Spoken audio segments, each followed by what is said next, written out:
So chat, today we are reacting to the real history of Rule 34. I had to go in the corner there to show you guys. Alright, let's watch this. So I was browsing Twitter one day, as one does, Okay. and I stumbled upon something kind of weird. You see, BioShock Infinite had just had its 10th anniversary, so people online were talking about it again. Mostly just reminiscing how popular the game was and how it kind of dropped off the map in recent years. Heck, I played it on day one and I barely ever think about it anymore. And that seems to be the So I was browsing Twitter one day is a great way to start a conversation. Yeah. Common experience for most people. But one tweet about it in particular stuck out to me. It was actually a repost of a viral meme that had been made the year prior, and it goes something like this. BioShock Infinite was one of the most hyped games of its time, but its only lasting legacy was that the porn of its main character was responsible for several breakthroughs in 3D animation.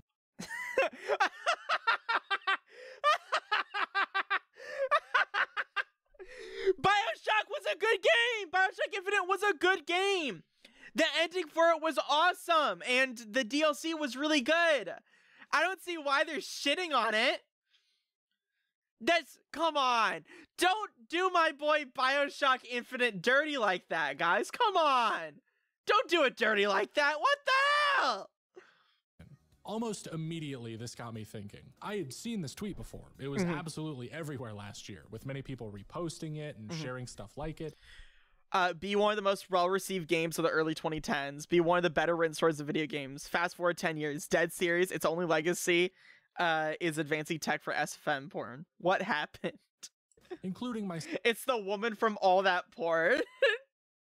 myself. In fact, if you Google BioShock Infinite Legacy, it's one of the first things that pops up, which is pretty funny. But when I saw... Wait, hold on, wait. Wait, if I were to... Wait. BioShock Infinite Legacy. The ironic inversion of BioShock Infinite's legacy. BioShock Infinite's compensated legacy overshadows entire legacy to me is this deleted tweet. Oh man, that's so... Oh man. Oh man, that's great. Man, that's... Man, that's awesome, man. Poor BioShock Legacy. It's a good game. I mean, don't shit on it. I mean, I liked it. I don't know. Imagine having to explain the reason why 3D animation breakthroughs was because of porn. This time, for whatever reason, I decided to look a little deeper. I'm gonna dismiss the part about the game's legacy because that is almost certainly a joke. After all, BioShock Infinite is also responsible for Matthew Matosis saying the N-word, and this Wait, what? Joke. After all, BioShock Infinite is also responsible for Matthew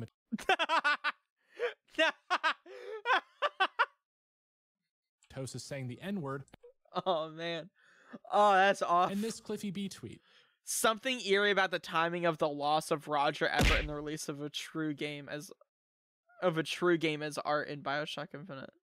Which are both much more important. But the idea that Rule 34 made about Elizabeth somehow yes, Horny, the Alabama cousin of the other mother of invention revolutionized necessity. 3D animation feels like it might be true, or at the very least plausible enough that a ton of people reposted it without question.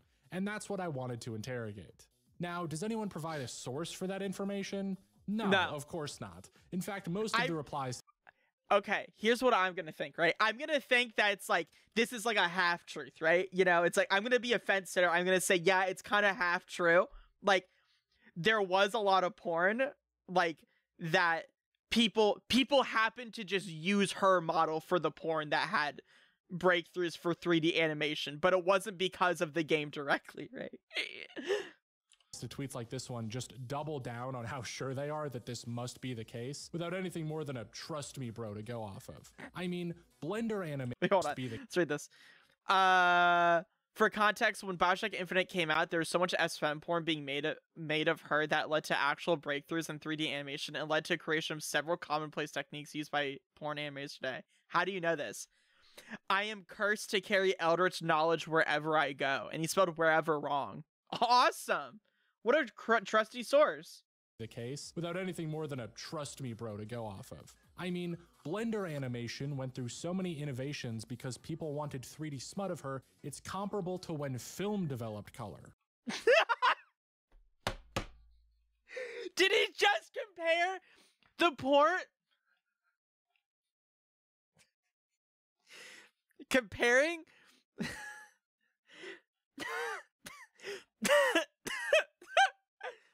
Sorry, chat. Comparing the porn techniques used to color TV is fucking insane. First of all, no. Second of all, in 2013, almost all of the innovations would have probably been through Source Filmmaker, not Blender. Third of all, what? No. But the claim might make a lot of intuitive sense to you because this idea that porn innovates technology is incredibly well known. I really... Wait. True? Wait, really? Video streaming, online credit card payments, digital cameras, VHS. These are all things that exist today almost solely because of adult content. Really? Wait, what? Are you joking? Wait. I mean, okay. It makes sense when you say it, but like, is that like actually dead ass? We have Netflix streaming today because of porn, because people wanted porn so bad. Oh man. People will do anything to get porn, won't they? People literally out here inventing entirely new ways of consuming content just to jerk off. That's crazy. That is insane. Guys, when are we gonna invent a new way to jerk off? I mean, okay, Jet. Let's be real, okay? Japan is inventing sex robots. Japan has, I'm pretty sure, like, sex robots, right? The sex robots, right? Okay. We are developing our AI by seeing how well we can make sex robots, chat. I mean, I get it. I mean, yeah, okay, makes sense. You'd think adult animation was surely responsible for some breakthrough. Learning how to do all of that just to goon is crazy. One way or another. In any case, at this point, my YouTuber brain was firing on all cylinders. And after about a week of hyperfixating on this subject, doing the best research I could, looking for an answer, I found surprisingly little on not just the game or 3D animation, but adult content in general. For something so prominent that its one defining trait is that it exists for everything, there's not a lot talking about Rule 34's major influences or milestones. I mean, don't even try to find any videos about it on YouTube unless you want to get recommended stuff like this for the rest of your life. But it's a shame because what? It on YouTube. Other not safe for vids for when you can't browse the hub. Stuff like love Rule 34. This for the rest of your life. Rule 34. Rule 34. So like, if you like go to YouTube, like there's like a whole like market of like videos. There's like a whole market of videos on YouTube of like porn, like just straight up porn videos that like people like disguise as like educational videos, where it's like how to breastfeed a child, but it's a woman literally just like milking her tits, like her massive fucking titties on camera. It's kind of crazy, actually. It goes kind of hard. I just like it is kind of shocking, like whenever like I see one of these videos and it's like it's just porn on YouTube and it's like they're getting away with it. So I was like, oh, what? It's a shame, because if you actually look into it, adult animations and drawings and parodies are super influential throughout pretty much all of history. I found so many connections and cool tidbits and insane stories just from this brief look into the topic. And I'm not sure how many people know any of this. So if you're watching this video entirely to learn if BioShock Infinite did actually pioneer animation technology, don't worry, I'll get into that. But I also want to go over a brief history of Rule 34 itself, because it's way more interesting than you might think. Wait, what? Alright, he just like me for real. This guy, honestly... Now, really quick, I do know that making a video like this one is a bad idea, because YouTube currently has a sniper trained on my position, just waiting for me to show a butt. I can confirm that is how it goes. I can confirm. So, for anybody that doesn't know, guys, my old YouTube channel before I started streaming, it was terminated because I uploaded a video privately to my channel to just like test like how the upload video would look on YouTube. And I uploaded a video privately and I forgot to censor one of because I was talking about doujins in the video, right? And I showed a doujin panel and I forgot to censor it. And YouTube terminated my entire channel, and they refused to give it back to me, like, at all, right? Like, they refused to give it back to me. Like I said, this was a private video that I uploaded to my channel. Private video uploaded to my channel privately that I accidentally forgot to censor a fucking panel, and they terminated my entire account, and they didn't give it back to me. So I have firsthand experience. Yeah, he's not wrong. But because I'm investing so much time into this, I am going to try to not get demonetized. What that means is that some of the words will be getting bleeped and any adult images will be blurred beyond recognition.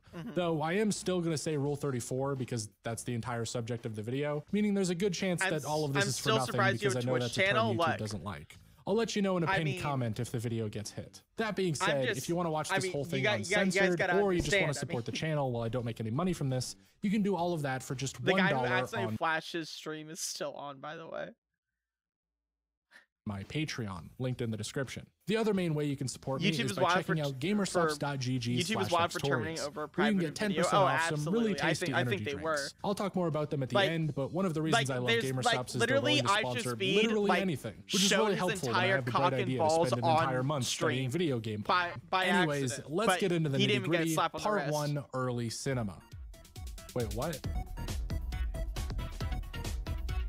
Mary Antoinette. The origins of Rule 34 itself are pretty well known. In the early days of the internet, there was a lot of adult parody content being put online, especially in the form of lewd images. And in 2004, a webcomic was made by Peter Morley Soter, sharing their surprise at how common these images seem to be. The caption read, "Rule 34, if it exists, there is of it, no exceptions," and depicted Peter being shocked to see Calvin and Hobbes having some unspeakable things done to them. The comic also includes this fun little edgy joke at the bottom that flashbangs me every single time because everyone always crops it out, but it was a webcomic picked up by 4chan in 2004, so what do you expect? So 4chan and other forums then ran with this comic as far as they could. Does that say what I think it says?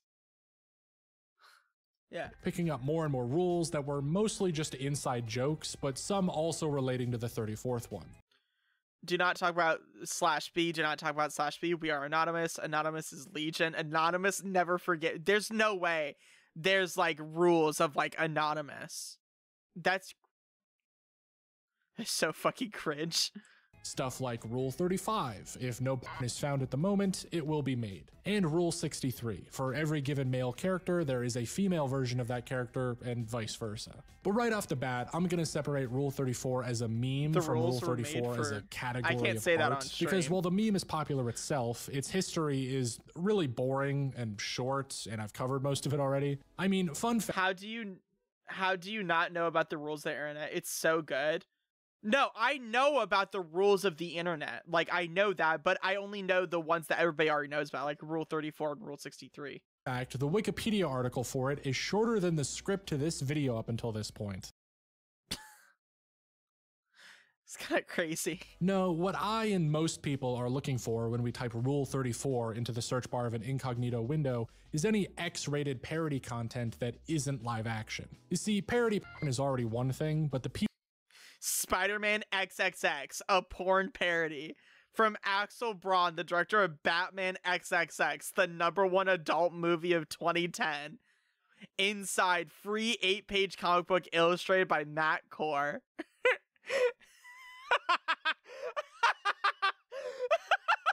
Keyword is still associated with real people doing the deed, and we don't really have a good English equivalent to something like hentai. So if someone outside of Japan makes an adult drawing of a character, there isn't really a good term to describe it, besides cartoon porn, which just sounds weird. And yeah, all of this, like, every time I like, sometimes I'll describe stuff as like, it's like porn of like cartoon characters, and like I kind of like vomit in my mouth a little bit every time. I'm like, ugh. I don't know, like saying cartoon porn in like the same sentence, just like that just sounds like disgusting. This just kind of led people to call It's so much easier to say hentai or Rule 34. any non-live action Western erotica Rule 34. The big distinction still being that it has to be based on a pre-existing character, though some people will ignore that too sometimes. Either way, if you're talking adult parody content, that has existed since forever. If you want a fun example I got off Wikipedia, there's actually a pretty well-known case of people in the 18th century making these lewd pamphlets about Marie Antoinette and other nobles. Imagine drawing your own porn of like Marie Antoinette. What? Is that really like one of the first ever like appearances of this? As a way to make fun of them. And these things are explicit. One of the more famous ones, titled The Royal Dildo, includes such great lines as, "Oh rage, despair, my poor little pussy." My poor little pussy. Yeah.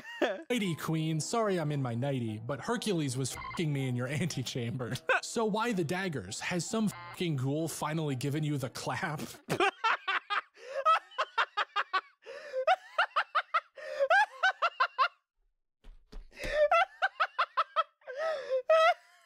It's great. If you want to have a laugh, definitely go read some of these. Not too many of them though, as most of the ones written about Antoinette can be incredibly cruel. Like, for example, the very subtly titled "The List of All the People with Whom the Queen Has Had Depraved Relations," which might be the first real example of someone making up allegations to get a celebrity canceled.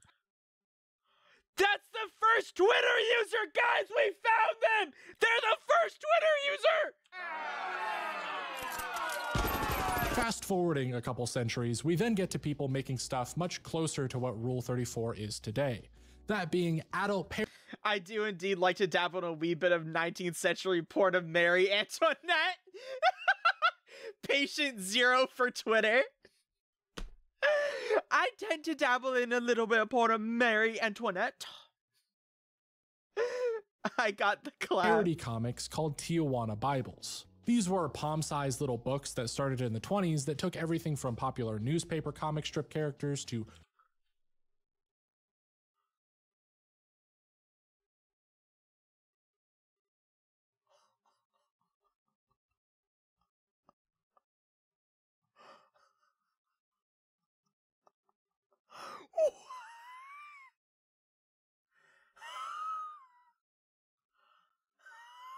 prominent figures like Al Capone and put them into raunchy situations. Some of them almost as absurdly funny as the Marie Antoinette pamphlets. You might have seen one of these prominently featured if you've ever seen Watchmen, since there's a scene in it with one of the characters reading one made about them. And if you're curious, the name Tijuana Bible just comes from this myth that they were made in Tijuana, since to this day nobody really knows where they came from. Though, interestingly enough, no way they really made that a Donald Duck. Dude, I'm sorry. I'm so shocked by that.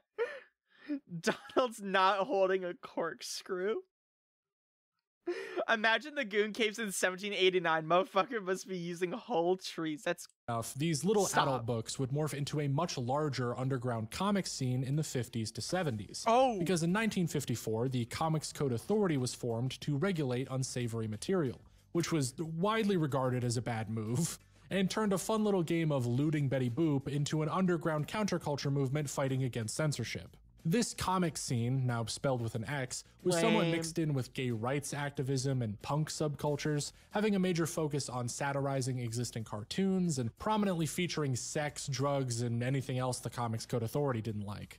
And on top of being the direct inspiration for a lot of more mainstream works, like the animated sequences from Monty Python's Flying Circus or the entirety of Howard the Duck, the scene also led to the first X-rated animated movie, Fritz the Cat. Directed. Oh wait, I remember this shit! The Oh my scene god, also I think I remember hearing the about this first shit. X-rated animated movie, Fritz.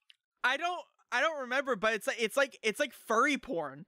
Like, this is like straight up like one of the first instances of like furry porn to be made, just period. The first animated porn was furry porn. The original furry porn. This is patient zero of furry porn. It's the Cat. Directed by Ralph Bakshi, probably. This guy definitely jerked off to his cat. What? Most famous for the 1978 Lord of the Rings movie, or that one time they dunked on corridor. Wait, what? Probably most famous for the 1978 Lord of the Rings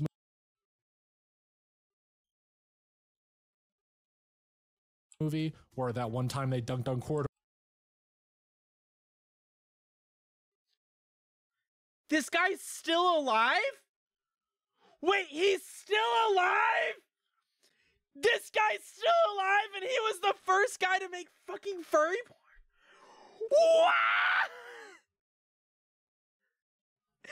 Going from animated Lord of the Rings to furry porn is crazy. Or digital for their shitty AI anime video. Fritz the Cat took the underground comic strip character of the same name and had them, as the BBC so eloquently puts it, attend drug-fueled steal guns from corrupt cops, set his college on fire, find himself in the middle of a race riot, and blow up a power plant. Tuesday. Now, despite how many people on Twitter might Peggy, do not tell me the guy that made Lord of the Rings made the first furry porn. Unfortunately, he did. Call that based, the MPAA saw it as pornographic, hence the X rating. But it did become the highest grossing animated independent film of all time, so who cares what they think? Wait, hold on, repeat that. Become the highest grossing animated independent film of all time.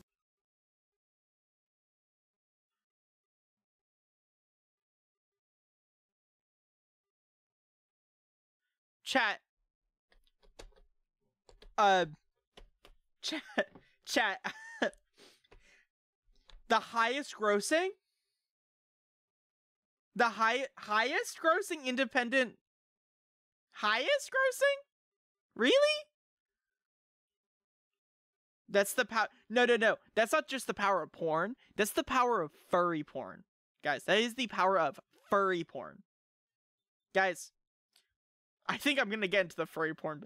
I like, you know how the joke about like how like furry porn artists make like millions of dollars? This hasn't been like a recent thing. This has always been a thing. Like, someone here is a furry. Furry porn artists have always made fucking bank, apparently. Like, this isn't a new thing. This has always been a thing. So who cares what they thought? Dude, a lot more people are furries than they'd like to admit. I'm just gonna say it, chat. There's a lot more people out in the world who are furries than they like to admit, considering that this is the highest grossing. That's crazy. Bakshi's underground animation would then prove to be a huge influence. I know a furry artist IRL. They have a house at 18. I am fully serious. Can you let me date this person? On basically everything ever. There's no proof of this, but almost every article you'll read in the guy links his success to the future creation of adult animated works like The Simpsons, Family Guy, and South Park. And much more easily provable is that his studio was one of the first places that animators like Bruce Timm, John Kricfalusi, and Andrew Stanton worked, who went on to create these little-known projects called Batman the Animated Series, Ren and Stimpy, and Finding Nemo. I need to go back and just like rewatch this bit real quick. There's no proof of this, but almost huge in time, so who cares what they thought? Bakshi's underground animation would then prove to be a huge influence on basically everything ever. What? This is so crazy, actually. Oh my god. There's no proof of this, but almost— Dude, I'm actually jumping out of my seat right now. This is so interesting. Every article you'll read in the guy links his success to the future creation of adult animated works like The Simpsons, Family Guy, and South Park. And much more easily provable is that his studio was one of the first places that animators like Bruce Timm, John Kricfalusi, and Andrew Stanton— These guys all worked on this animation? And they were all wildly successful? These little-known projects called Batman the Animated Series, Ren and Stimpy, and Finding Nemo. Oh my! I'm gonna fucking lose it. I'm gonna actually lose it. This is so crazy. So yeah, some of the most beloved animated franchises of all time can be traced back to people drawing cartoon characters having sex with each other back in the 20s. He's forgetting the furry porn part. He needs to clarify, this is furry porn we're talking about. As a brief aside, at around the same time that Fritz the Cat was releasing, there was also this really interesting moment in copyright law. Exciting, I know, but stick with me. It all started when one Dan O'Neill, former cartoonist for the San Francisco Chronicle, started his own underground comics collective called the Air Pirates back in 1971. A collective named after a group of Mickey Mouse villains, they produced comics showing the Mouse and friends getting absolutely freaky with the express Gulp. Oh, yes. Oh, me. Slup, slup, slup, slup, slup, slup. Intent of pissing Disney off, even going so far as to give copies of their comic. Hey, I mean, the original Mickey, I mean, he's on public domain now, which means we can officially do this and Mickey can't do anything about it. To the son of a Disney chairman who spread them out on the table of a board meeting. Disney, of course, calmly responded with a lawsuit to the tune of several $100,000 that lasted 8 years and cost them $2 million in legal fees. There's a great article detailing the entire legal battle I'll link to, but the long and short of it is that the Air Pirates lost, got hit with way too many punitive damages to ever pay off, and instead came to an agreement that they'd never make another Mickey Mouse parody ever again. However, this lawsuit happened while the Copyright Act of 1976 was going through, which Disney heavily lobbied for in order to extend how long they could hold on to the rights of their characters. Yeah, so like not Nintendo, Disney has been lobbying like for a really long time to extend the copyright of owned characters that like people own so that they are able to own their characters for longer before they go into public domain. Like Disney has been doing this shit forever. Absolutely fucking forever. They have lobbied the government. Like, if you guys think that corporations aren't controlling America, just look at what Disney has done, like, to the law based on them lobbying the government themselves. Pretty much to help them in this exact situation. And there's not much proof to suggest they lobbied for the act because of all the porn made of Mickey Mouse. But hey, what are they gonna do if I say that's the case? Sue me? Though, interestingly enough, what the Copyright Act also codified was every YouTuber's favorite, fair use. And years later, another case, Campbell v. Acuff Rose, saw the court rule in favor of fair use, setting a precedent that would have seen the Air Pirates win on the basis of their parodies not being a market substitute for the original. That article that I'm taking this all from goes so far as to call in a copyright lawyer to weigh in, who said, "On general principle, I would agree that the Air Pirates would have won under Acuff Rose, except that I think most courts are too sexually ill at ease to give Air Pirates fair use." Right. Which is a very interesting little look behind the curtain, huh? That one of the main reasons a parody would lose in court is because it contained graphic nudity. If those Mickey Mouse comics had just been a little more PG-13, they would have set one of the most important copyright precedents in history, instead of Campbell v. Acuff Rose, which I'll now reveal to you was a lawsuit over a rap parody of Pretty Woman by Roy Orbison. Though while Disney was exercising their iron grip on copyright in the West, Japan at the same time had a very similar scene that was unfolding. Oh, this is gonna be good. Oh yeah, this is good. Doujins, which I've talked about before, just meaning self-published works, were huge in Japan in the 70s, having entire Comiket conventions based around sharing people's fan-made doujinshi, which were often based on pre-existing properties and often extremely explicit. The amount of artists that got their start in doujins and would later go on to make official manga and anime is honestly too high to count. Even narrowing it down to hentai doujins based on pre-existing properties still leaves the list surprisingly long, despite how common pen names and aliases are. I mean, Nanashi started out with hentai of Naruto. Oh my god! Nanashi! This is the guy... Nanashi is the guy who made Nagatoro. Like, the Nagatoro, like, manga and anime. Nanashi... That is the guy. He's the guy who made... before making Nagatoro. Oh my god, that's the guy! That's the guy! He also was like a huge fucking like lolly hentai artist. Like he was he made a lot of lolly hentai. Azumanga Daioh was made by Kiyohiko Azuma, who started their career with Sailor Moon parodies and whatever this is. No way. Ken Akamatsu made Cardcaptor Sakura and Revolutionary Girl Utena Smut before creating Love Hina, and isn't the guy who made Love Hina, like, isn't he in like the government now? I'm pretty sure that he's like a politician now. The guy who made Love Hina is a politician in Japan now. Like, I'm like 90% sure of this. You guys can like fact check me if I'm wrong. I'm pretty sure he is. Yes, this guy, fight for the board. My personal favorite, Kota Hirano, the creator of Hellsing, made hentai featuring many of the characters that would later get put into Hellsing.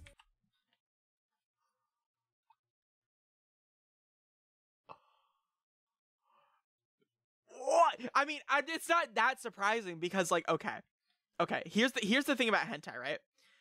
In order for you to make really good hentai, you need to be insanely good with your anatomy and drawing skills to make the hentai look good, right? Because if your anatomy isn't good, then your character and your porn is going to look bad and it's going to look off, right? So which means that it's like, if you're really good at drawing, why not like take a shot at like drawing like a serious manga, you know? In a very rare case of the X-rated parody existing before the thing it's parodying. Yeah, the guy who made Love Hina is a Japanese politician. I was right. See, I'm so smart.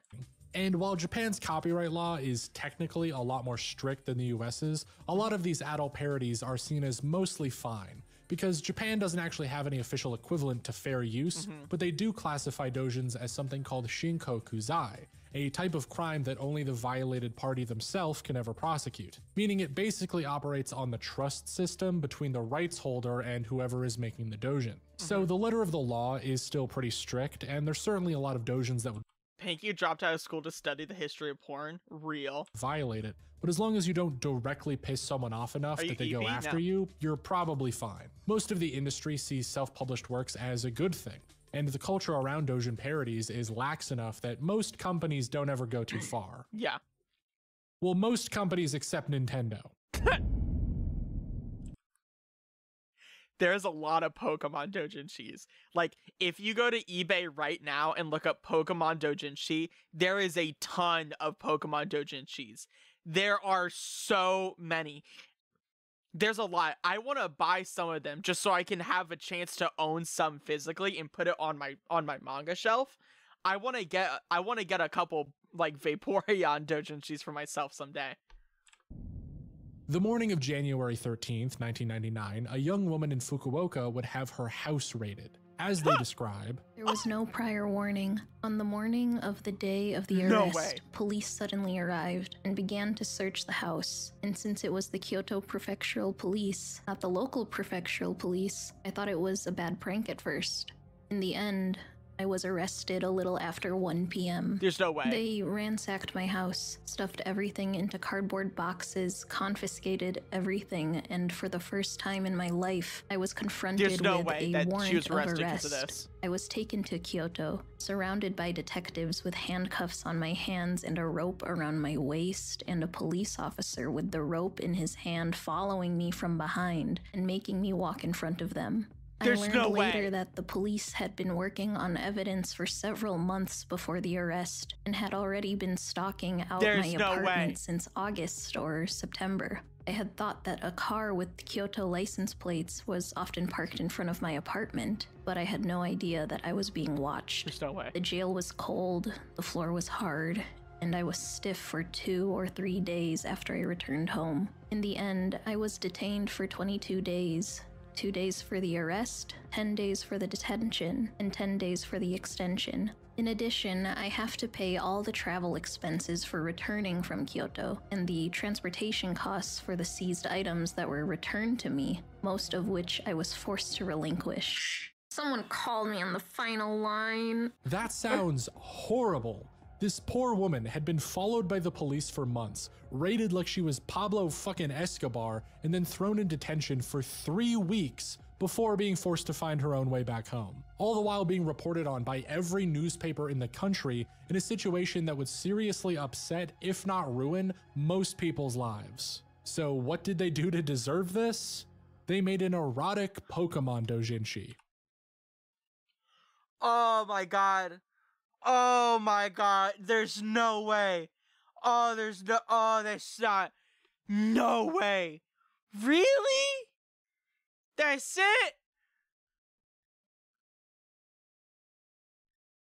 You don't fuck with Nintendo. Yeah, That's clearly. it. Apparently Jesus. Ash Ketchum and Pikachu get a little too friendly in it, but no, they weren't actually arrested for any problematic content. It was entirely copyright. Nintendo found out they violated their IP and just decided to skip any form of warning or normal lawsuit to go straight for criminal prosecution. What? Which I don't think I have to repeat is incredibly fucked up. Nintendo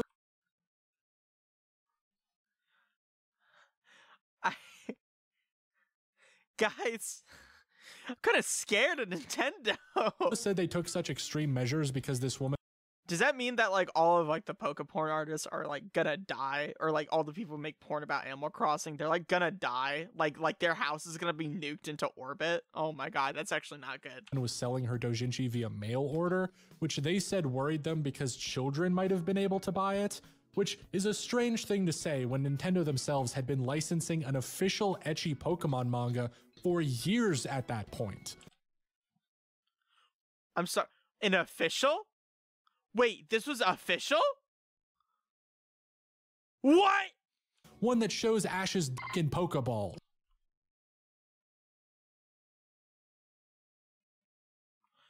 Nintendo made official Shota hentai. This is official Nintendo sanctioned Shota hentai. Guys, official Nintendo approved Shota hentai. Chat. Let me just Shota hentai. Officially approved by Nintendo. It's fucking insane. All Pokemon porn artists have a grandfather clock in their house counting down their days until Nintendo's rapture. Nintendo also goes on record to say they weren't trying to make an example out of this woman, they were just trying to protect their image.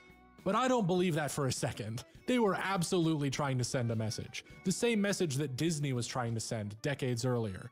Don't you dare lewd our characters. And you know what? They were right. Since those major lawsuits, Disney and Nintendo's characters would never have Rule 34 made of them again.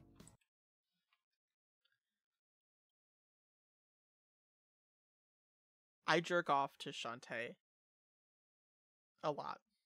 I jerk off to Anka a lot. What are other characters? Pokemon? Various Pokemon, like Lopunny. Lopunny's hot. The Vaporeon or the evolutions. Shantae's, dude, I love, oh man. Shantae's so fucking hot. I love dark skinned girls. Sorry, chat. Sorry. The internet ruins everything. So this thing called the internet was invented back in the 60s, and by the year 2000, is this I just noticed, is this background Fortnite? It is. It's fucking Fortnite. it was kind of a big deal, bringing the adult parody community full circle from it's so over to we're so back more than ever before.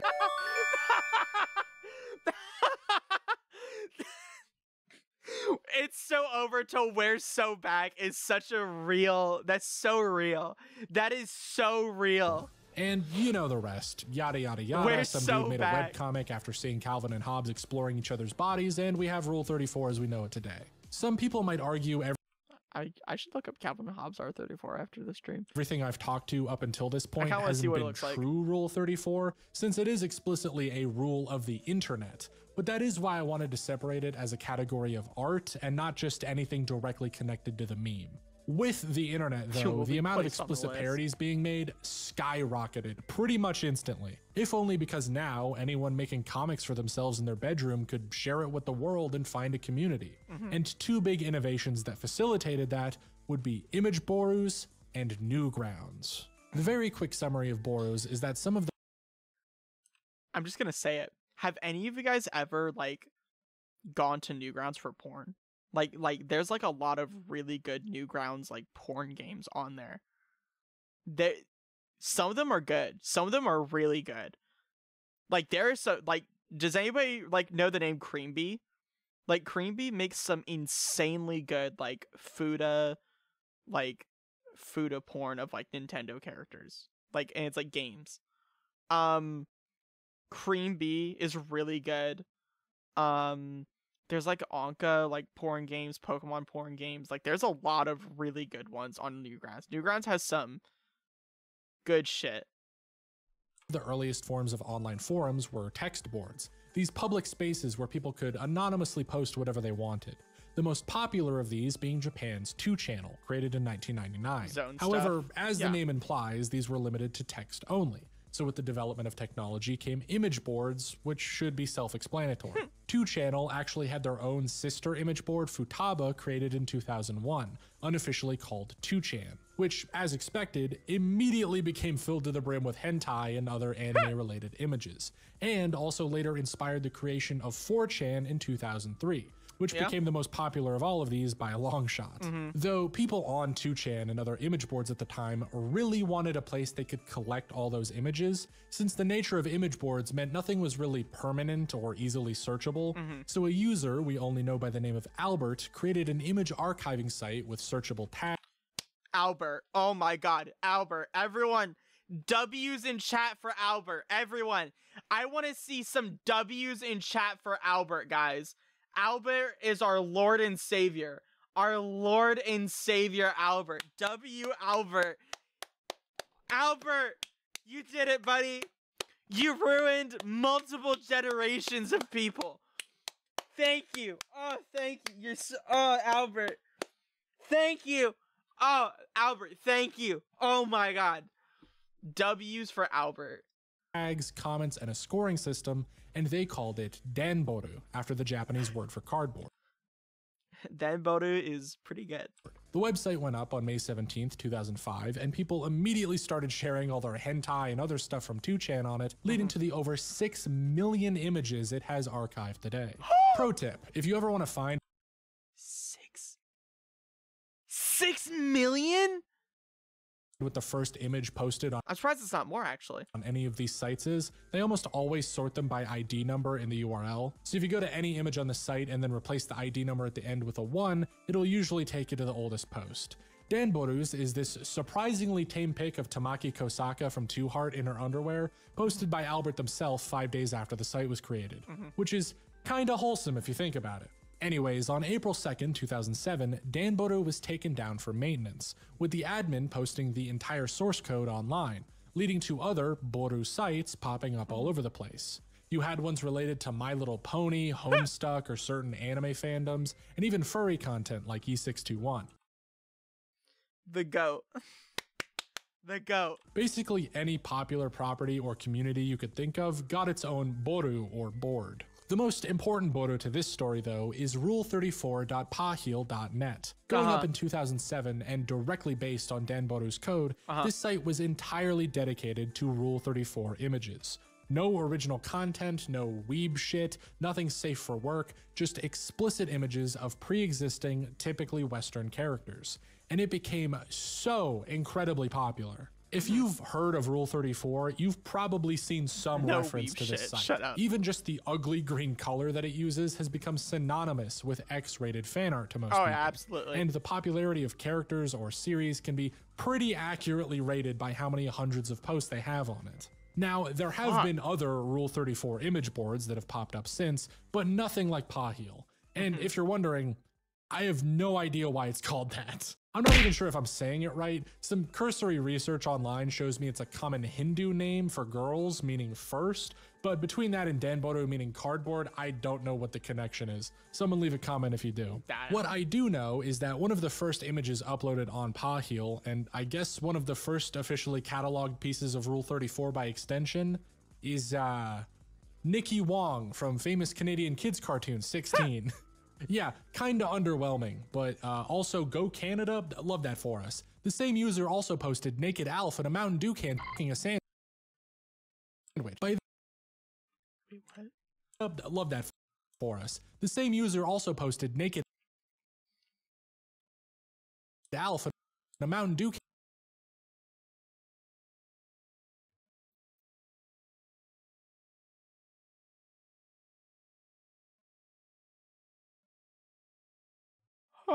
and cooking a sandwich. By this point, we should have a good idea where a lot of Rule 34 art and animation gets found, since these Boros usually have bots and power users that automatically re-upload content from all over the internet. For weirdos like me to find at 3 in the morning while doing research for a YouTube video. But if you're asking, I can only imagine like the shit he had to like comb through for this video.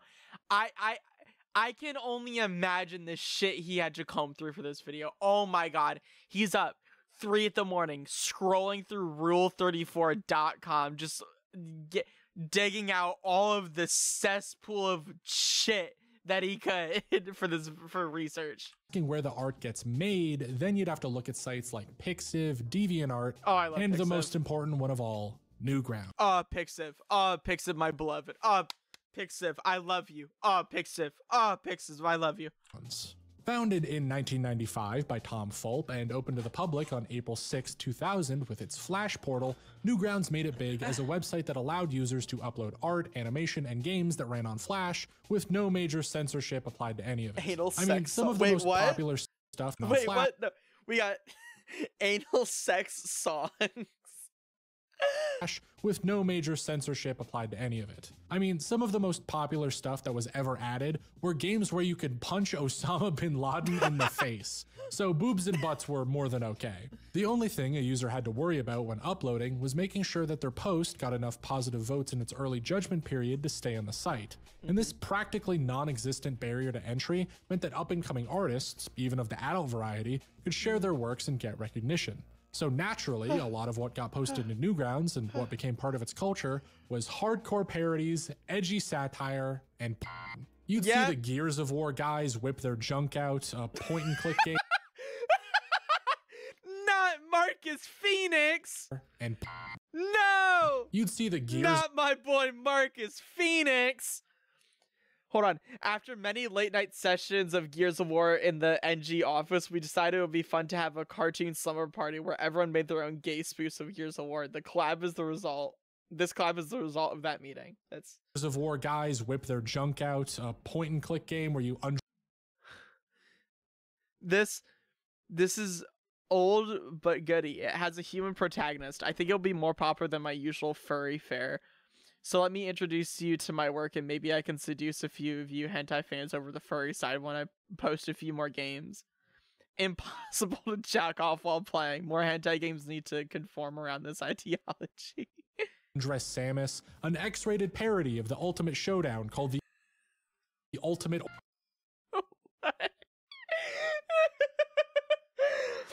A parody of the Ultimate Showdown, but in this version, the combatants make love, not war. Contains loads of hot X-rated sex. You have been warned. If you can watch it all the way to the end without turning gay, you get a prize. It was the Wild West. And with early internet humor, usually the raunchier or more offensive something was, the more likely it was to go viral. The connection should be obvious, but Newgrounds was essentially the underground comics movement 2.0.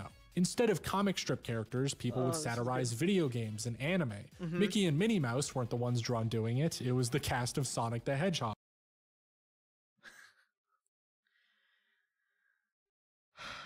Sonic X A.B. commission from earlier this year.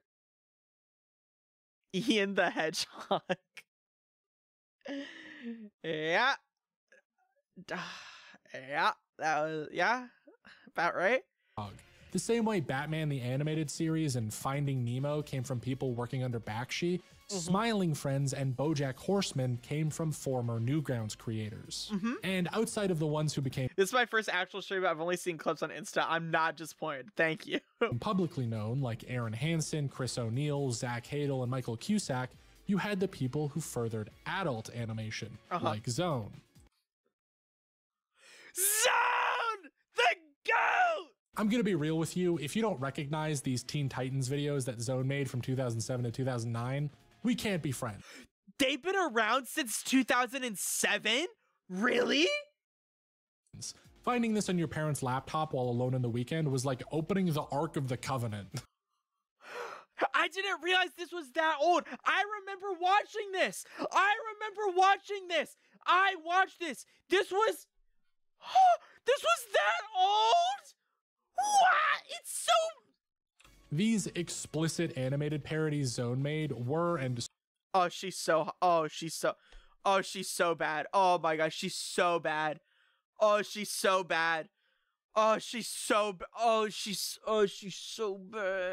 still are some of the most influential works in the entire space. Their Teen Titans series all went viral, each hitting the top of Newgrounds with tens of millions of views, and it's not hard to see why.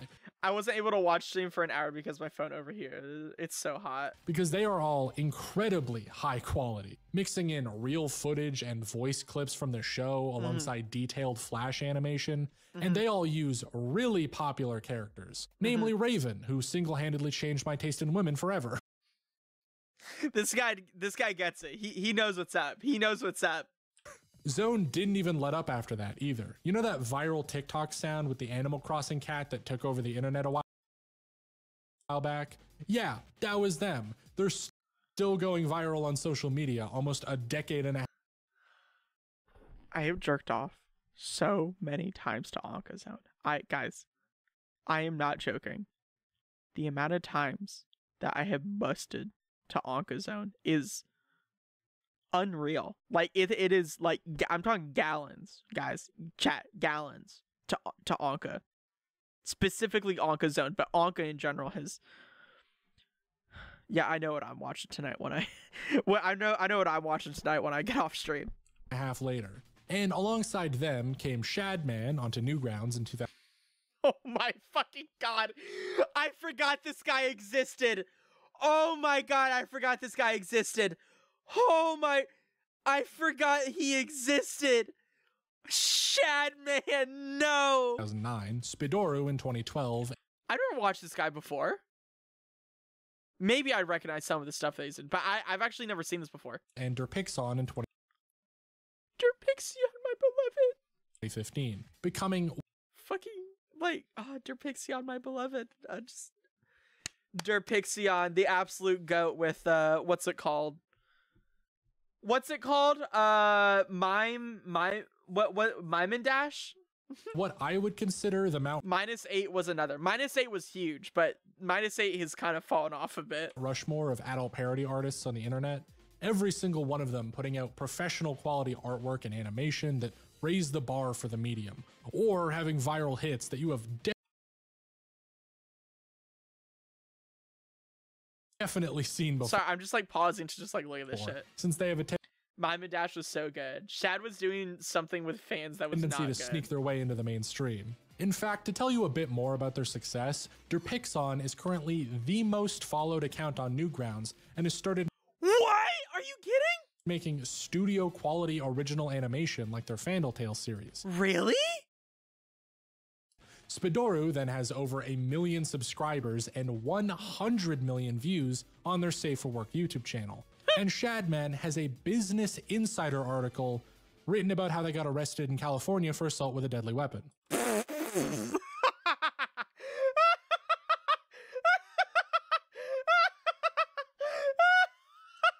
So they're all doing great for themselves. Suffice to say, Newgrounds was the next major scene that completely shaped art culture as we know it. absolutely. And Rule 34 artists were certainly a part of that. To drive Dude, there's so many things I've been reminded of tonight. I don't know what I want to JO to when I get off of stream tonight. I'm gonna be at a loss for words for how much stuff that I want to bust nuts to tonight. the point home as simply as possible, I can guarantee if you can think of a prominent artist online right now, they've probably either submitted something to the Newgrounds portal at some point in their life, or they're Pinky's gonna get 3 monitors up to watch more at the same time. heavily inspired by someone who did. Though, as you'll notice, all of the creators I'm talking about here specialize in 2D animation and artwork, whereas this video started off with me looking into 3D. So why don't I back things up and switch to the third dimension? Because there is a reason I didn't talk about it until now. Valve discovers new dimensions. To give some brief background on Sex in the Third Dimension as a whole, the first Dives fully makes the heat. Dives makes good shit. animated depiction of nudity I could find was a wireframe movie called Metadata made in 1971. Also from Canada. Hell yeah, 2 for 2. Pygmalion in 1988 was then the first polygonal nudity, since it showed a really low quality female model get its clothes blown off. Honestly, I could probably show this on YouTube if I wasn't playing it safe. It's really tame. Video game companies like Illusion would also pop up in 1993 in Japan and start producing eroge games with 3D graphics. Here's some footage from their CG FMV game Death's Blood in 1997, which had pre-rendered sex cutscenes. Though full CG porn didn't really take off until 2000, with Playboy's Dark Justice. A dark, brooding, dystopian crime drama featuring a morally gray vigilante heroine who gets herself in steamy situations. This 20-episode television show produced by Playboy featured cutting-edge 3D graphics to show the hottest, most realistic nudity imaginable. Here's a clip. The stress, it's playing havoc with my spastic colon, Larson. Take a note. Yeah, I could jerk off to this So if I this really is our tried. big bad vigilante. Why, hello, Sarge. I didn't know you were. They made 20 episodes of this. Yeah, that's crazy. They frick. Yeah, that is a real show. And that is the highest quality clip of it on the internet because it was literally uploaded by the lead animator who said they were given 10 days to make each episode. And it's 10 days for each episode? Are you kidding? up on YouTube for free if you want. They don't even care about the nudity because it's so low quality and bizarre looking you can't tell what's happening. She wants to play games, huh? Hand me the This is nuclear funny in bazooka. all the wrong reasons. But, Sarge, that will kill everyone in the tri-state area.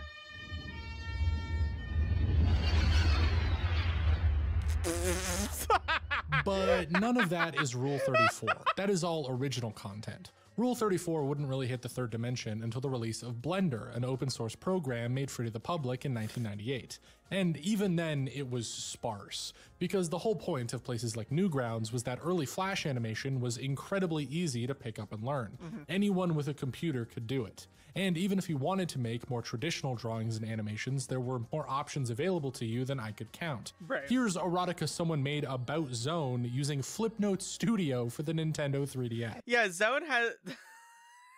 Wait, Flip Note? More traditional drawings and animations, there were more options available to you than I could count. Here's erotica someone made about Zone using Flipnote Studio for the Nintendo 3DS. Wait, I gotta look this up right now. No, I need to look this up right now. This is gonna be some second modder content. Wait, hold on. Zone Flipnote R34. I need to look this up. Please tell me I can find this. I found it! I found it! That's insane! I mean, it's pretty good, honestly. They're gonna get arrested.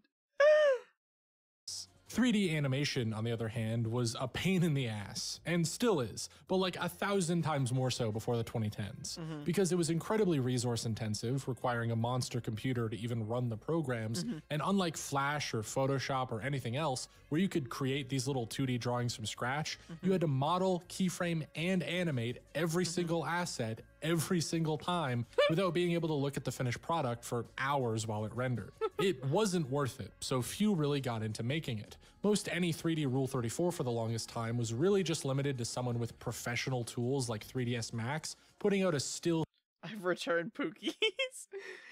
Yeah, not edging during stream today. I gotta wait until after all this research I have to do now. CG render of a character they liked. And also machinimas, but that's a whole other topic. Sex mods for video games have been around forever. While doing research, I even found one for The Sims 1 by Eminem Needful Things that came out in 2003, which is also Canadian. Let's go. And in the mid-2000s, people were already recording videos with this stuff. Like one of my favorites of all time, Juicy Bush. Juicy Bush. I want to see your Juicy Bush.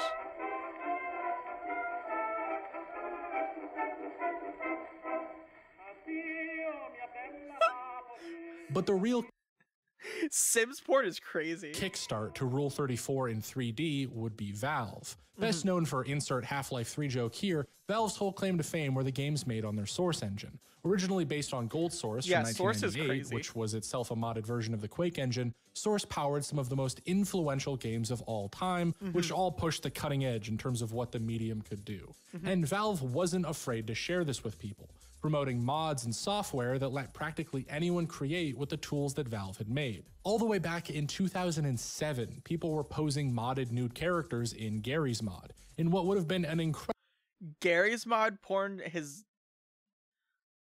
Gary's mod porn? incredibly tedious process just to get something that looked better than your typical machinima. But in 2012, Valve would make software specifically for posing and animating characters in real time, and they'd call it Source Filmmaker. It's not an understatement Oh no. to say that SFM is the reason 3D Rule Why is he in the Mass Effect 3 Citadel? I'm pretty sure this is the Mass Effect 1 Citadel. 34 took off, because it lowered the entry level of professional animation to a degree that it could finally compete with something like Flash. It wasn't necessarily better than other programs like Blender. In fact, it had many limitations, but it was simple, way less intensive, and being on Steam meant it had access to the Steam Workshop, a free community hub where people could upload models, assets, maps, and more that you could download into your own workspace. Yeah, SFM goes crazy. With the Although, like, in terms of porn, SFM is my least favorite thing to watch. I just don't like SFM, like, videos. Like, they just look so rough. click of a button. Assets that you could get by straight up ripping them out of another game, by the way. Find a character you like in a new release, just download their model, do a whole bunch of other stuff to them. I am skipping over the complicated bits, and port it into SFM. Usually it's due or to the find an lighting, upload from someone who already did. Boom, now you can do whatever you want with them, and you could render out your final product in minutes. Please shut the fuck up, Toby, I'm begging you.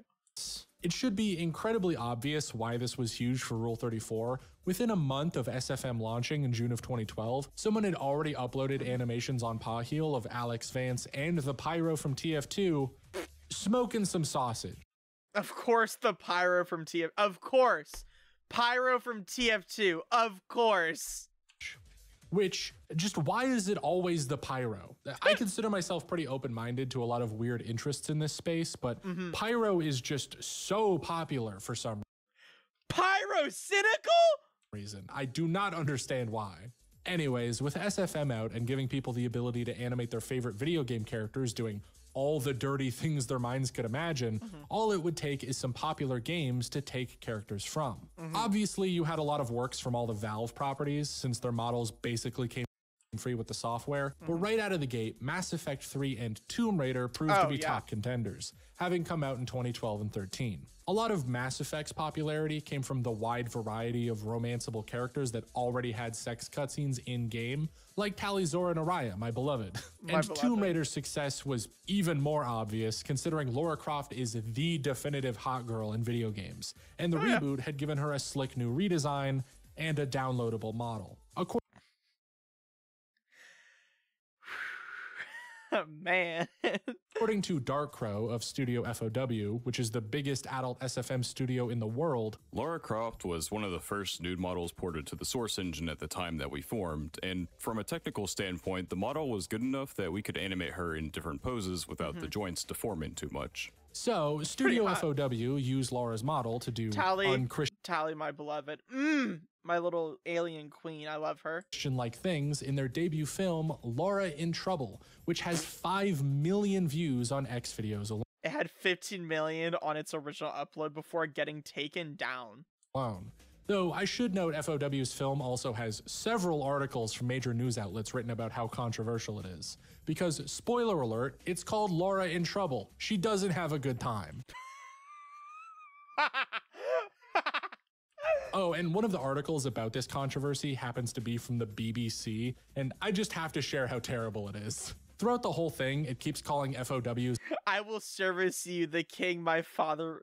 I will service you, the king. My father will banish me. That's animations machinimas, which, like, sure, but it also includes such hit lines as, "This may all sound a bit shonky and niche, tittering nerds coding in whiffy bedrooms, but machinima porn is more popular and profitable than you might imagine." Honestly, I think after reading that, I'd be more ashamed to be British than to be into SFM, but that's just me. Some other notable mentions in the history would also be World of Warcraft, Dude, World of Warcraft, I didn't know this, but people like ERP in World of Warcraft. Like, ERP in WoW is like an insane thing. Like, I did not know that this was like a common occurrence that happened in the game at all. Because I guess like it makes sense because like people will like get really attached to their WoW characters and they'll see it as an extension of themselves. So it's like it's basically them playing themselves. So they want to ERP as themselves. Prostitution is crazy. Fighter, Resident Evil, and Final Fantasy, which would have been mostly 10 through 13 at that point. I had a friend a while back who she was like a very popular Final Fantasy 14 porn artist. They were a very popular FF14 porn artist. Like they were always they were always trying to like get people in their server to like make like porn with them, like with their characters. And like they would upload those videos and pictures to like their website and like their OnlyFans for like people to like sub to. Chainsaw had a huge run for a while. Same with Borderlands, Arkham City, and Skyrim. Really, if there was a female character with an interesting design in an early 2010s game, they got their model downloaded, undressed, and put into various lovemaking positions with the scout from TF2. Ken Levine's worst Though, nightmare. as we covered in the beginning, nothing out there was really like BioShock Infinite. Released March of 2013, the same month as the Tomb Raider reboot, as a sequel to what many consider the greatest game of all time, Absolutely. Infinite quickly jumped up the charts of most popular games to make Rule 34 out of. Absolutely. Coming close to the number of posts that Tomb Raider was getting on Pahil in the years after launch, and actually outpacing it in SFM animations. This is just speculation on my the main part, girl's but hot. I'd say the reason is a combination of a couple things. One is that Elizabeth's character design was almost perfect for this type of stuff. She has a very distinct look to her with a simple cel-shaded art style that's pretty easy to make look nice in SFM. Yeah. Plus, her appearance is constantly changing, using several different models throughout the game that the community ripped out and worked on. Everything from her initial innocent appearance to her more confident look by the end, to the femme fatale redesign she gets in Burial at Sea. Yeah. There was a lot of variety you got out of one character that made her interesting to different people. Though, Chainsaw what Man, I would Monument say R34 is more important is that was, like, BioShock so hype. Infinite, more than any other game I've really mentioned, really focused on Elizabeth as a character. From the beginning of the game's development, Elizabeth was a central piece of the puzzle, with Irrational Games dedicating an entire team they called the Liz Squad to just giving her more animations and interactable objects and ways she can engage with the player They and had the an world. entire The goon squad entire set up for story Elizabeth. is focused around That's her crazy. growth, taking as much time as possible to make her seem like a real person with motivations and goals. Plus, even in gameplay, there was this massive push to make her useful and dependable, all in an attempt to get the player to feel emotionally invested. Now, this goon worked squad wonders for for people just Liz. playing the game. A lot of the awards and praise that BioShock Infinite got was because of how real and likable Elizabeth was as a character. But for the people making lewd artwork of her, well, now they could effectively borrow all that emotional investment for their works. Someone watching even a simple looping GIF would add context or backstory to it from their own experience playing the game, which got them more invested in the Rule 34, which made them like Elizabeth The even Liz more, Riz. so on and so forth. Crazy. Just 7 months after the game's launch, in an AMA on Reddit about the new DLC coming out, series creator Ken Levine would even have a bit of a mental breakdown over this, saying, Seriously, whoever is doing the Elizabeth on DeviantArt, please stop it. You're killing me. It's like coming across a picture of your daughter. I die a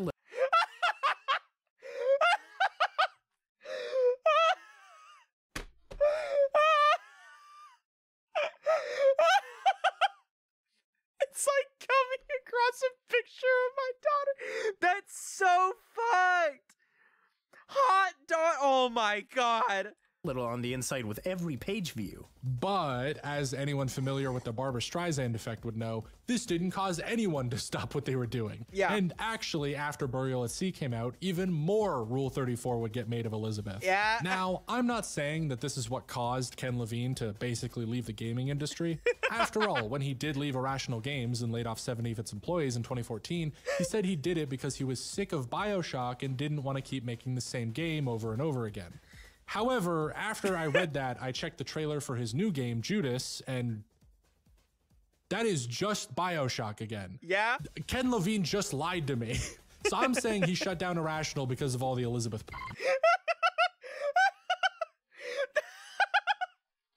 Toby, can you do me a favor? Can you send me that post of Toby Fox, like, complaining about that? Please, I want to read that on stream. I really want to see it on stream. Send the link here in chat. And nothing but a defamation lawsuit or $20 will stop me. Also, as a fun counterexample to Ken Levine freaking out on Reddit, there's this very sweet DeviantArt post from one of the concept artists for BioShock Infinite, where they saw so much Rule 34 of the Lutece twins, who they designed, that they put out a style guide on how to draw their underwear. Here's my favorite line from it. I'm not one to discourage this sort of thing. No, I have sketchbooks full of Remus serious stuff from high school. Really? I figured I might as well give everyone a leg up with a more detailed guide to Rosalind Lutece's potential underthings. I've seen a ton of drawings of her in corsets from a good 50 years before her time, and I needed to step in. I do not know if this counts as fan art or not, since I'm the one doing it. Whatever. Research or die, motherfuckers. So, BioShock Infinite Based, was a a real massive artist. success with massive amounts of Rule Hey, I see all the R34 of your making of me. You guys are all doing it wrong. Here's a style guide. Here's a style guide on how to make it actually look like the character. Thanks. 34 made about it, that even reached the people making the game. Did it massively influence 3D True hero. animation? This part of the video was admittedly the toughest to do research on, because how do you prove or disprove something like this? I could pull up the user numbers for Source Filmmaker and show there wasn't a big spike around Infinite's release, and Blender's numbers don't really show any different. But Rule 34 is only a small portion of total users anyway. Okay, well, how about I tell you that from 2013 to 2015, BioShock Infinite had 1,500 posts made about it on Pahil, whereas Mass Effect had over 5,000, still outnumbering Infinite 3-1 if you narrow things down to stuff made in SFM. Yeah. Does that prove anything? No? Okay. I would at this point go through individual 3D animators' pages and try to find advancements Mass that way, Effect. but this is where we get to why I never brought up Source Filmmaker until now. Most of the stuff made with it is gone. You see, despite me what? hyping it up so much, Newgrounds actually had this funny little rule regarding 3D animation. One of the major policies on Newgrounds since its inception was that you had to have created everything you uploaded, which seems fair enough. There were parodies and transformative uses of existing copyright aplenty, but why not try to keep blatant content theft to a minimum? However, the way Newgrounds defined this was that if you made a 3D animation, you also had to have personally created every model and asset within it too, which, as we just went over, most SFM animators did not. Yeah. So most of it was banned from the site. In fact, still written into Newgrounds' terms of service is the line, That if you did Mass not Effect create the thinks character Mass models, Effect. please do That's not share crazy. your piece in the art portal.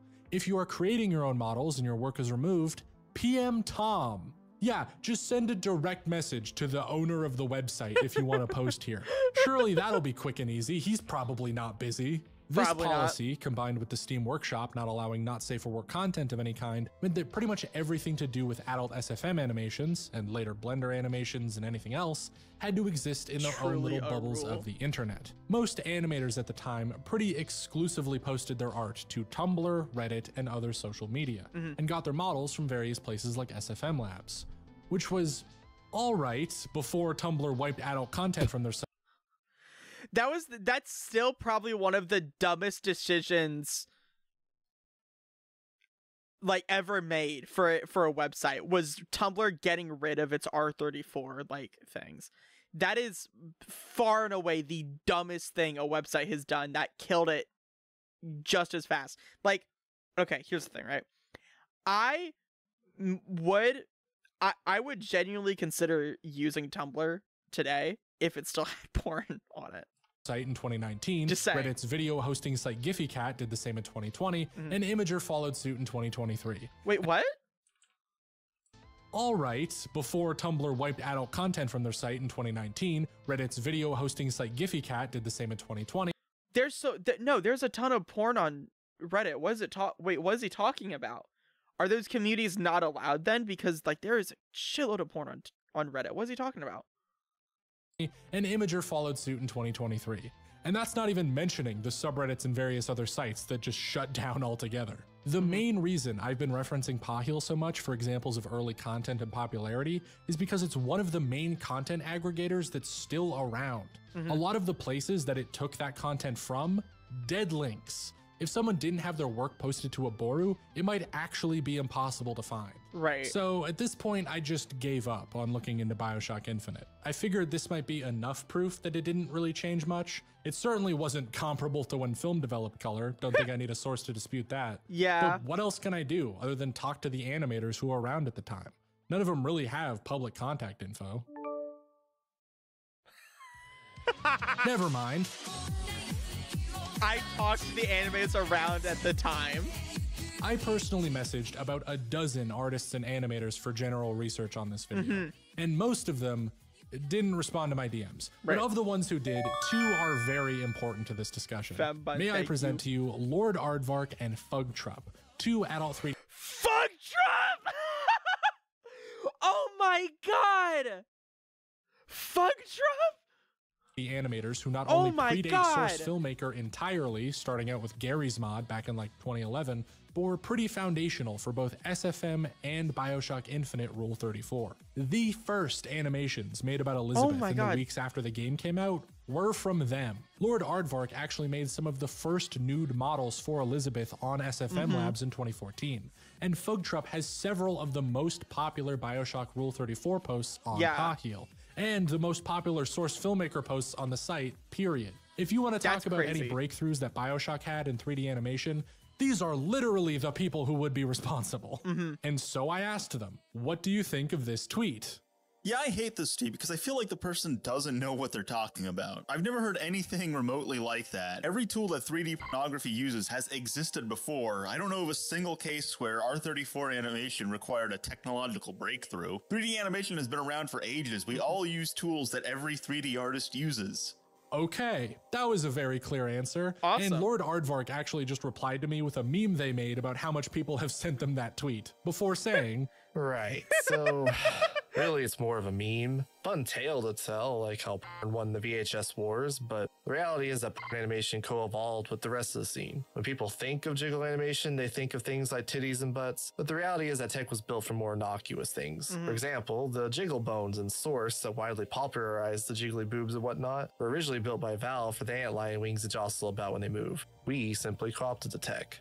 So considering both of these people independently gave me the same response, I'm gonna say we finally got our answer. BioShock Infinite was popular. Not the most popular, but it was up there. And the people who made Rule 34 of it didn't single-handedly innovate 3D as we know it, but they learned pre-existing techniques, adapted them to fit, and then improved on them. When the Elizabeth model became available, it certainly brought a lot of new animators into the scene, and naturally this resulted in a surge of fresh content.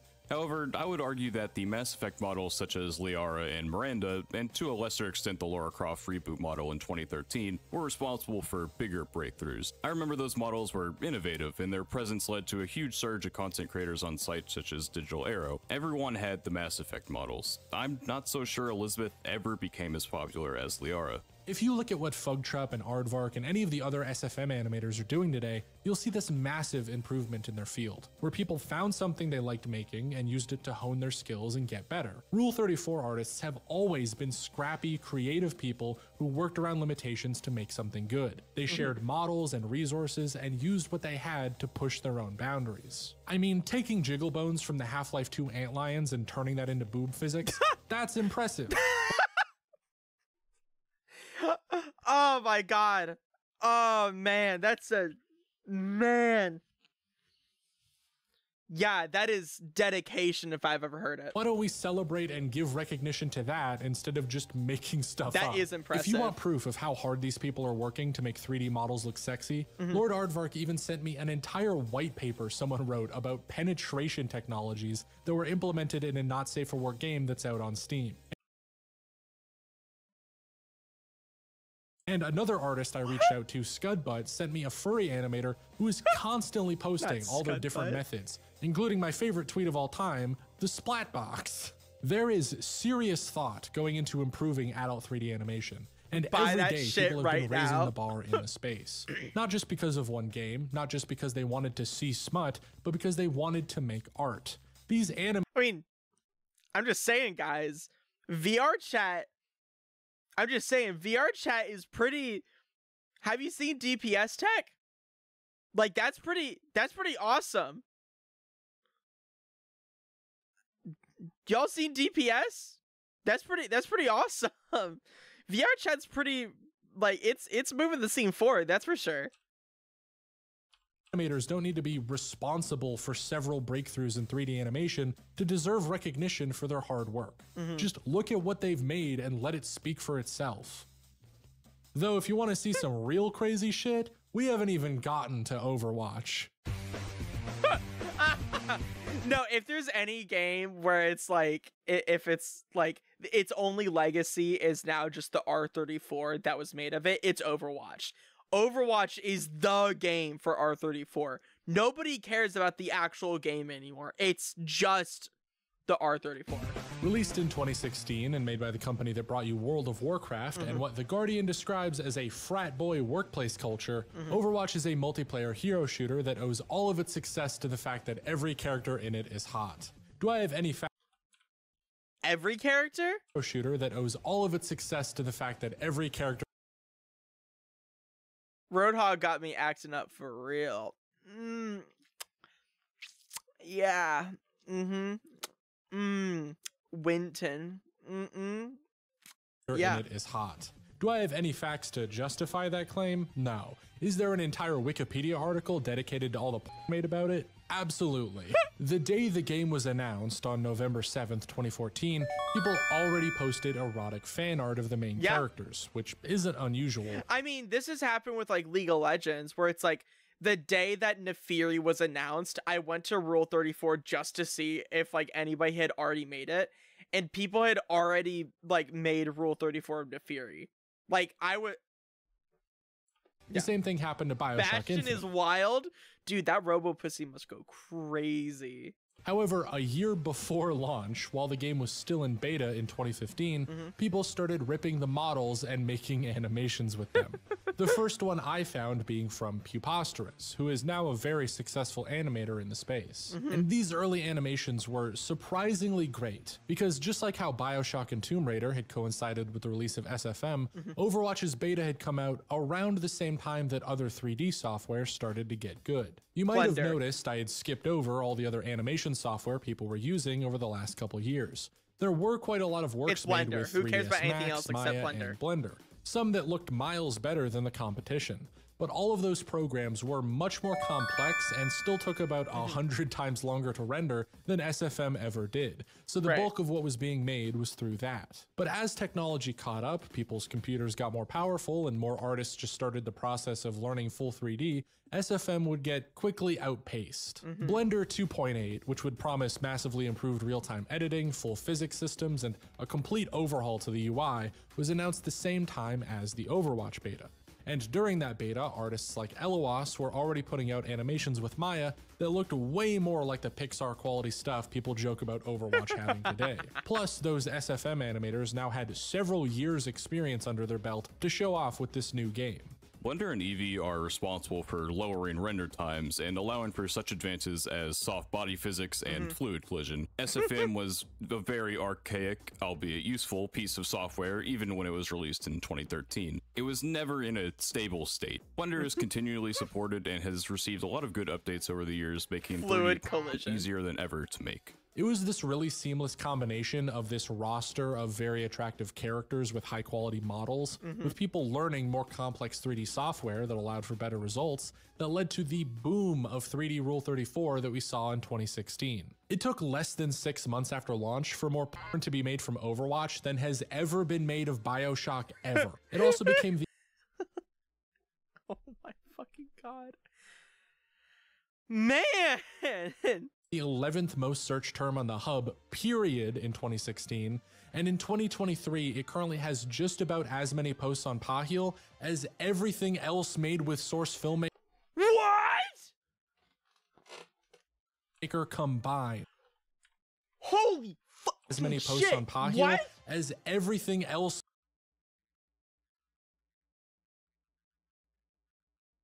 That's what?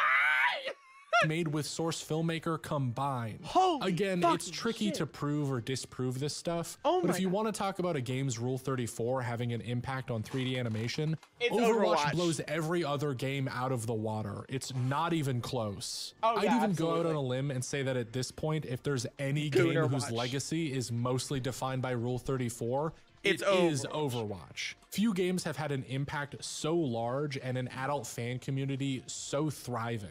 You've got hundreds of thousands of likes on social media posts, tens of millions of views on animations, and the animators behind it are all making thousands a month on Patreon.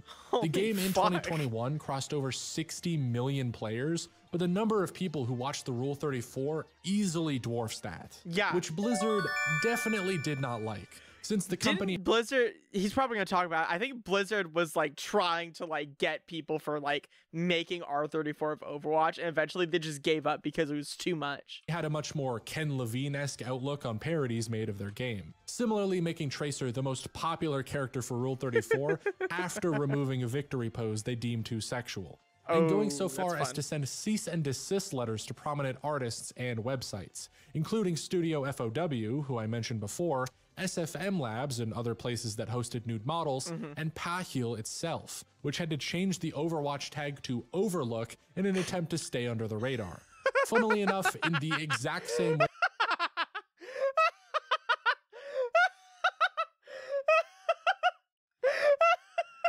they changed the Pokemon tag after similar complaints. Porky Man! From Nintendo. But any and all attempts to stop the smut train were in vain. With that full release of Blender 2.8 in 2019, Porky Man is the amount crazy. of 3D animators hit never before seen numbers, as it became something much easier to pick up for yourself. 3D Rule 34 became sort of a mainstay in the culture that at this point has to be so popular, I'm certain nobody watching this video hasn't seen it before. Just like the 2010s, I feel like all of us have seen some pretty good porn that come out nowadays almost immediately have people making 3D erotica from their characters. Exactly. You had The Witcher 3 and Metal Gear Solid 5 back in 2015, Breath of the Wild and the new Resident Evils popped off online. They ripped models you've probably from heard there? this one before, but the Final Fantasy VII Remake even had so many animations made of it that during a Zoom meeting with an Italian senator, someone put one on. Oh my god, yeah, I remember this. Oh my god. The Tifa R34 playing during a Italian Senate meeting. Oh my god. On display for a full 30 seconds before it got taken down. Risultati della ricerca medica e scientifica, insieme alla loro repentina accessibilità. And we've talked about people trying to fight this, or just screaming generally in Italian. Stop it! Stop it! Cut the video! disliking adult art of their game's characters, but that isn't always the case. Back in 2017, around the launch of Nier Automata, there was a bit of controversy surrounding someone's oh my fuck. Don't oh my photoshopping the main character. Stop it. Oh my god, stop it. To be to be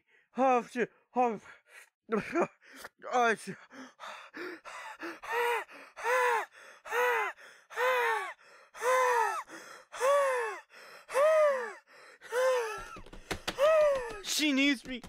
She needs me. Oh no! Oh, where were we? Oh, where were we? Oh, guys, sorry, chat. I gooned a little too hard, chat. Sorry, chat. I gooned a little too hard. Sorry.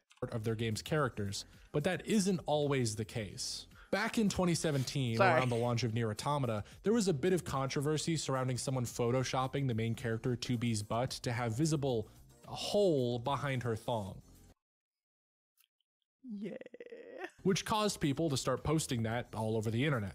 And mind you, this is already a game where the camera looks up her skirt every time you climb a ladder, and if you hold both sticks down, 2B will self-destruct and explode her clothes off. Yeah. So the genius mind behind that mechanic and the whole game, Yoko Taro, went on Twitter to clear things up, saying, "I've seen a lot of pictures of 2B's butt in the news, but it's a pain to collect them all, so I'd like them to be delivered to me in a zip file every week." God.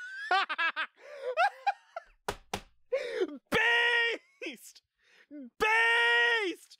Yoko Taro! My man! Oh, I love him. Oh, I love him. We love you, Yoko Taro. I love you. Oh my God, Yoko Taro. God, I love this man. A couple hours after that tweet went viral, people even started actually sending him zip files of 2B Rule 34, to which he responded, "The internet is amazing."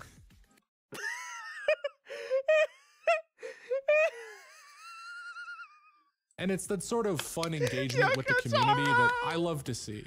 Between that and the BioShock Infinite concept artist, it is really great to see people actually appreciate the work going into adult parody art. Send him a virus.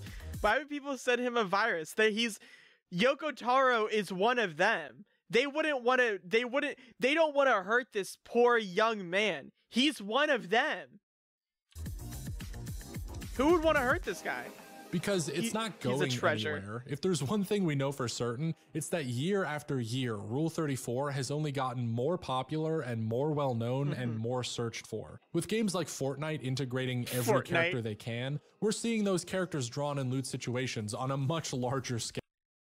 Raven team leader, Raven team leader, Raven team leader, Raven team leader, team leader, Raven team leader, Raven team. Raven team leader got Raven team leader got Raven team leader got Meow Skulls got Meow Skulls.